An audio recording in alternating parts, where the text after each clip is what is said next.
En bref, aujourd'hui on va parler de l'âge sombre. Ah bah c'est tout pourri les mecs qui se battent avec des bâtons.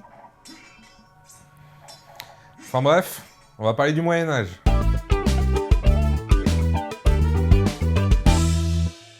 On est tous des putains d'égoïstes. Je m'explique. Si je vous demande quelle est votre pire et votre meilleure année, d'ailleurs faites-le dans les commentaires, vous verrez que les pires années de certains sont les meilleures pour d'autres. Mais voilà, vu que c'était tout pourri pour nous, on a décidé que c'était tout pourri tout court. L'idée qu'après l'Antiquité, l'Europe a été plongée dans cette espèce de période sombre où on a subitement tout oublié vient de la Renaissance, qui, comme son nom l'indique, est censée être une renaissance de la culture en Europe. Et moi je dis bullshit. Là, le temps s'est pas arrêté d'un coup pendant 1000 ans. Non, on a inventé l'imprimerie, le papier, l'arbalète, l'agriculture a fait des progrès de fou.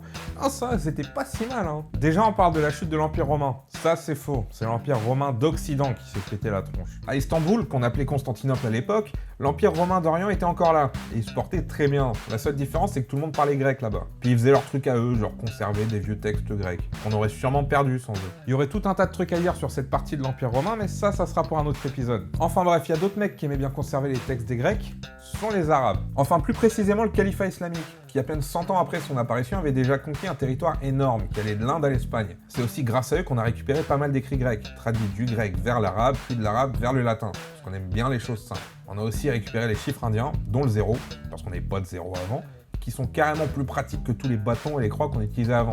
Ils ont été introduits par les traductions de recherche d'un mathématicien perse du nom d'Al-Khwarizmi, qui a donné le mot algorithme.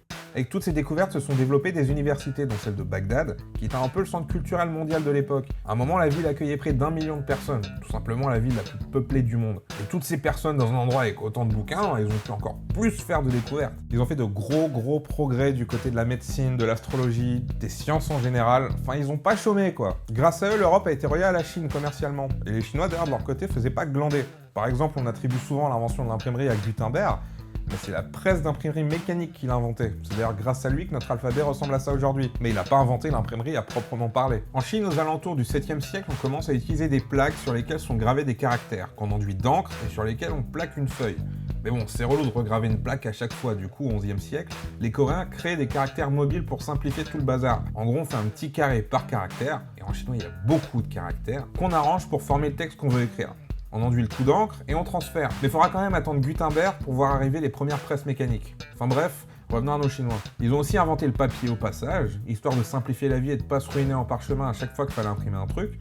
On doit aussi aux Chinois l'invention de la poudre à canon. Bon, à la base, ça part d'un truc qui n'a rien à voir. En Chine, aujourd'hui, on se sert de plein de trucs chelous comme remède. Et c'était déjà le cas à l'époque. Un alchimiste essayait de trouver un élixir d'immortalité, et à la place, il a trouvé le moyen de changer la manière dont on faisait la guerre pour toujours. Et je vous conseille pas non plus d'avaler de la poudre à canon, ça pourrait très mal se passer. L'Europe, de son côté, n'était pas en reste. Pendant le Moyen-Âge, on a vu apparaître des universités un peu partout, dont celle d'Oxford au XIe siècle, et on a fait des progrès de fou niveau architecture. Il y a qu'à voir toutes les cathédrales qui ont popé de partout. Et n'oublions pas tout un tas d'inventions plutôt cool, genre les lunettes, les horloges, les moulins à eau, et la plus importante de toutes, l'eau de vie, qui donnera plus tard naissance à la vodka, le cognac et tout un tas de trucs super importants. Tout ça pour dire que l'âge sombre, enfin le Moyen-Âge, c'était pas que des mecs qui se foutaient sur la tronche avec des bâtons. Au contraire, la chute de l'Empire romain d'Occident était provoquée par des invasions de tribus barbares comme les Visigoths ou les Francs, et c'est plus un changement culturel qu'un effondrement qui s'est produit en fait. On est passé d'une culture latine à une culture germanique, et quand on a commencé à redécouvrir les arts grecs et latins à la Renaissance, les germaniques,